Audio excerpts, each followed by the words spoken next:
നമസ്കാരം. Old film റിവ്യൂമായി film beach Malayalam. നമ്മളിന്ന് പറയാൻ പോകുന്നത് 2008 എന്നൊരു വർഷത്തിലെ ഒരു സിനിമയെക്കുറിച്ചാണ്. കലാപരമായോ സാങ്കേതികപരമായോ വാണിജ്യപരമായോ ഉന്നതിയിൽ നിൽക്കുന്ന സിനിമകൾ വിരലിൽ എണ്ണാവുന്നത്ര അവശേഷിച്ചുകൊണ്ടാണ് 2008 എന്നൊരു വർഷം മലയാള സിനിമയിൽ കടന്നുപോയത്. എക്കാലത്തെയും മികച്ച ഒരു സിനിമ ഉണ്ടാകാൻ 2008 ഭാഗ്യമുണ്ടായില്ല എന്ന് എടുത്തു പറയേണ്ടിയിരിക്കുന്നു. അതുപോലെ തന്നെ 2008 സിനിമകളെക്കുറിച്ച് നോക്കുകയാണെങ്കിൽ പ്രമേയത്തിലും അതുപോലെ തന്നെ ക്രിയേറ്റിവിറ്റിയിലും ട്രെൻഡ് സെറ്റാകാൻ ഒരു സിനിമയ്ക്ക് കഴിഞ്ഞതുമില്ല. ആ ഒരു വർഷത്തെ സിനിമകൾ നോക്കുകയാണെങ്കിൽ 14 ഡബ്ബിംഗ് ചിത്രങ്ങളും ഒരു മുഴുനീള ആനിമേഷൻ സിനിമയും ഉൾപ്പെടെ 74 സിനിമകളാണ് 2008 മലയാള സിനിമാ പ്രേക്ഷകർക്ക് മുന്നിൽ എത്തിയത്. എന്തായാലും 2008 മമ്മൂട്ടിയുടെ ആദ്യ ചിത്രമാണ് രൗദ്രം. നമ്മളിന്ന് ഓൾഡ് ഫിലിം റിവ്യൂ പറയാൻ പോകുന്നതും ഈ ഒരു സിനിമയെക്കുറിച്ച് തന്നെയാണ്. രഞ്ജി പണിക്കർ രചനയും സംവിധാനവും നിർവഹിച്ച രൗദ്രമാണ് 2008 ആദ്യത്തെ ഹിറ്റ് സിനിമ എന്ന് പറയുന്നത്. മമ്മൂട്ടിയുടെ പോലീസ് വേഷവും പിന്നെ രോഷ അഗ്നിയിൽ ശുദ്ധി ചെയ്തെടുത്ത നല്ല കിഡിലൻ ഡയലോഗുകളും നല്ല മമ്മൂട്ടിയുടെ നല്ല പഞ്ച് ഡയലോഗുകളും പ്രേക്ഷകർ ആവേശപൂർവ്വമാണ് 2008 ഏറ്റുവാങ്ങിയത്. പ്രത്യേകിച്ചും ഫാൻസ് അസോസിയേഷൻ പ്രവർത്തകർ മമ്മൂട്ടിയുടെ ഫാൻസിന് വേണ്ടിയിട്ടുള്ള ഒരു സിനിമ തന്നെയായിരുന്നു ഇത്. എങ്കിലും ദ കിങ് കമ്മീഷണർ ആ ഒരു തലത്തിലേക്ക് രൗദ്രം എന്ന സിനിമ എത്തിയില്ല എന്നത് എടുത്തു പറയേണ്ട ഒരു കാര്യം തന്നെയാണ്.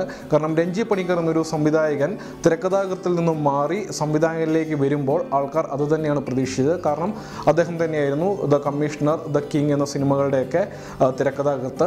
അത്രത്തോളം എത്തിയില്ല എന്നൊരു വിമർശനം ഈ ഒരു സിനിമയ്ക്ക് അന്നും ഇന്നും ആൾക്കാർ പറയുന്നുമുണ്ട്. പ്രത്യേകിച്ച് ഗാനങ്ങളൊന്നും ഈ ഒരു സിനിമയിൽ ഇല്ല, അതും എടുത്തു പറയേണ്ട ഒരു കാര്യം തന്നെയാണ്.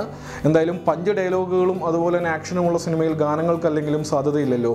ക്യാമറമാൻ സഞ്ജീവ് ശങ്കർ ആയിരുന്നു ഈ ഒരു സിനിമയുടെ സിനിമാറ്റോഗ്രാഫി നിർവഹിച്ചത്. രഞ്ജി പണിക്കരുടെ രണ്ടാമത്തെ സംവിധാന സംരംഭമാണ് രൗദ്രം എന്ന് പറയുന്നത്. നമുക്കറിയാം 2005 അദ്ദേഹം സുരേഷ് ഗോപിയുടെ ഒരു തിരിച്ചുവരവിന് കളമൊരുക്കിയ ഭരത്ചന്ദ്രൻ IPS ആയിരുന്നു അദ്ദേഹത്തിൻ്റെ ആദ്യ സംവിധാന സംരംഭം എന്ന് പറയുന്നത്. കഥയും തിരക്കഥയും സ്വാഭാവികമായും സംഭാഷണവും അദ്ദേഹത്തിൻ്റെ ഒരു സ്റ്റൈൽ തന്നെയാണ്. ഷാഹുൽ ഹമീദ് മരിക്കാർ അതുപോലെ തന്നെ ആൻഡോ ജോസഫ് എന്നിവർ ചേർന്നാണ് രൗദ്രം നിർമ്മിച്ചത്. ഇനി നമുക്ക് സിനിമയുടെ കഥയിലേക്ക് വരാം. നരി എന്ന് വിളിപ്പേരുള്ള നരേന്ദ്രൻ, അതായത് മമ്മൂട്ടി, സത്യസന്ധനും കർമ്മനിരതനുമായ ഒരു പോലീസ് ഉദ്യോഗസ്ഥനാണ്. പോലീസ് ഉദ്യോഗസ്ഥനാകുമ്പോൾ അങ്ങനെ തന്നെ വേണമല്ലോ. കമ്പിളിക്കണ്ടം ജോസ് എന്നു പേരുള്ള ഒരു ഗുണ്ട കൊല്ലപ്പെടുകയാണ്.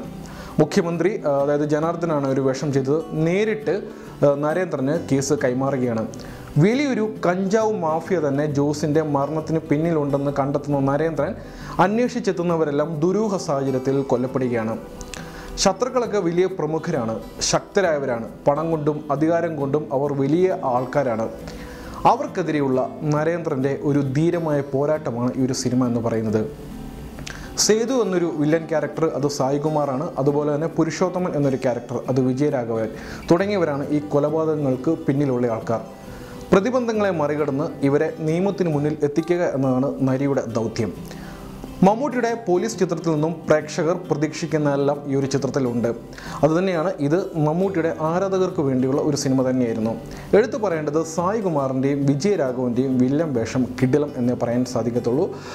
ആവശ്യമില്ലാത്ത കുറേ ക്യാരക്ടേഴ്സൊക്കെ വരികയുണ്ടായി. എങ്കിലും മമ്മൂട്ടിയുടെ ഏറ്റവും മികച്ച പോലീസ് ഓഫീസറായിട്ട് നമുക്ക് നരേന്ദ്രനെ ഒരിക്കലും എടുത്ത് വെക്കുവാനും സാധിക്കത്തില്ല. കാരണം നമുക്കറിയാം ആവനാഴി, ഇൻസ്പെക്ടർ ബൽറാം തുടങ്ങിയ സിനിമകളിലെ ആ ഒരു പോലീസ് ഓഫീസർ എന്ന് പറയുന്നത് ജനങ്ങളുടെ മനസ്സിൽ അധിഷ്ഠിതമായ ഒരു ക്യാരക്ടറാണ്.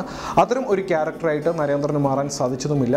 എങ്കിലും അന്നത്തെ യൂത്തിന് ഒരുപാട് ഇഷ്ടപ്പെട്ട ഒരു സിനിമ തന്നെയാണ്. കാരണം ഒരു ഇടവേളയ്ക്ക് ശേഷമാണ് മമ്മൂട്ടി ഒരു സ്റ്റൈലിഷ് പോലീസ് ഓഫീസറായിട്ട് പഞ്ച് ഡയലോഗുമായി വരുന്നത്. അതുകൊണ്ട് തന്നെ ആ വർഷത്തെ പണംവാരി ചിത്രങ്ങളിൽ രൗദ്രവും മുന്നിലുണ്ടായിരുന്നു. നെഗറ്റീവ് റിവ്യൂസൊക്കെ അന്നത്തെ കാലത്തും ഒരുപാട് വന്നിട്ടുണ്ടായിരുന്നു. മാത്രമല്ല അന്നത്തെ ഒരു രാഷ്ട്രീയ സാഹചര്യവുമായിട്ടുള്ള ഒരു വ്യക്തമായ അജണ്ട ഈ ഒരു സിനിമയിൽ ഉണ്ടായിരുന്നു. അതും വിവാദമാവുകയും ചെയ്തു.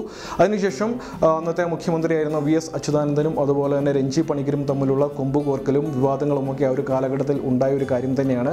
എങ്കിലും രൗദ്രം എന്നൊരു സിനിമ ഓർമ്മിക്കുമ്പോൾ രൗദ്രം മമ്മൂട്ടിയുടെ ഒരു പോലീസ് ഓഫീസർ വേഷം എന്ന നിലയിൽ അത്രയ്ക്ക് മികച്ചതല്ല എന്ന് പറയേണ്ടിയിരിക്കുന്നു. നാളെ മറ്റൊരു സിനിമയുടെ വിശേഷമായി വീണ്ടും വരാം. ഇത് ഫിലിം ബീച്ച് മലയാളം.